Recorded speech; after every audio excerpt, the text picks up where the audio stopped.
Actually, আমি এটা সেলকো foundation অৰ্গেনাইজেশ্যনৰ পৰা হয়, ঠিক আছে।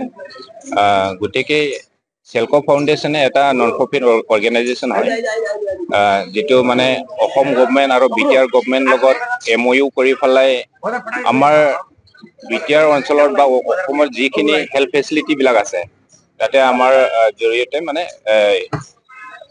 কিছু চলাৰৰ ব্যৱস্থাটো কৰি দিয়া হৈছিলে। এতিয়া প্ৰায় বিটিআৰত 437টা চেণ্টাৰত চলাৰাইজেশ্যন কৰা হ'ল, কিন্তু ইয়াৰ মাজতে প্ৰায় 40টাৰো বেছি চেণ্টাৰৰ পৰা মানে বস্তুবিলাক চুৰি হৈ আছে। বৰ্তমানলৈকে 40টা বেছি চেণ্টাৰৰ পৰা চুৰি হৈ গ'ল। সেইটো আপোনাৰ কোকৰাঝাৰ ডিষ্ট্ৰিক্টৰ আণ্ডাৰত 20টা চেণ্টাৰত চুৰি হৈছে, আৰু ওদালগুৰিতো তেনেকাই প্ৰায় 14টা চেণ্টাৰত চুৰি হৈ আছে।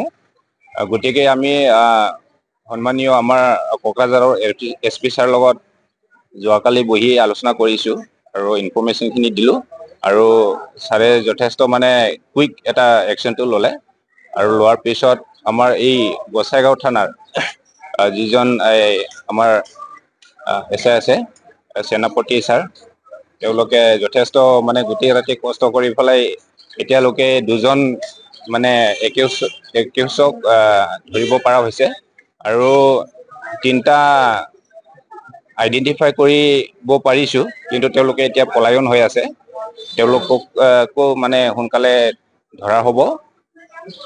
সিহঁতে হস্পিটালৰ পৰা বেচিকেলি বেটাৰী আৰু ইনভাৰ্টাৰটো নজৰ দি আছে, যিহেতু মানে খুব কষ্টলি বস্তু হয় আৰু খুব ভাল হয়।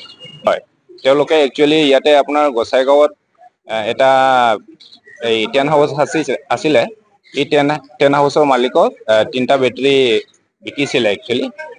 তাৰপিছত তাৰ পৰা আমি এইখিনি বৰ্তমানলৈকে পাইছোঁ, লোকৰ পৰাই কিছু ইনফৰমেশ্যনটো আৰু পাম বুলি আমি আশা কৰিছোঁ। হয়, চোৰবিলাকতো লোকেলৰে হয়, এই গোসাইগাঁও অঞ্চলৰে হয়। এইফালে অক্সিগুৰিৰ কেইটামান ল'ৰা, আৰু প্ৰায় মানে এটাই এৰিয়াৰ হয়। আৰু এতিয়ালৈকে যিখিনি মানে পাইছোঁ প্ৰায় এটাই এৰিয়াৰ, নামটো মই পাহৰিলোঁ।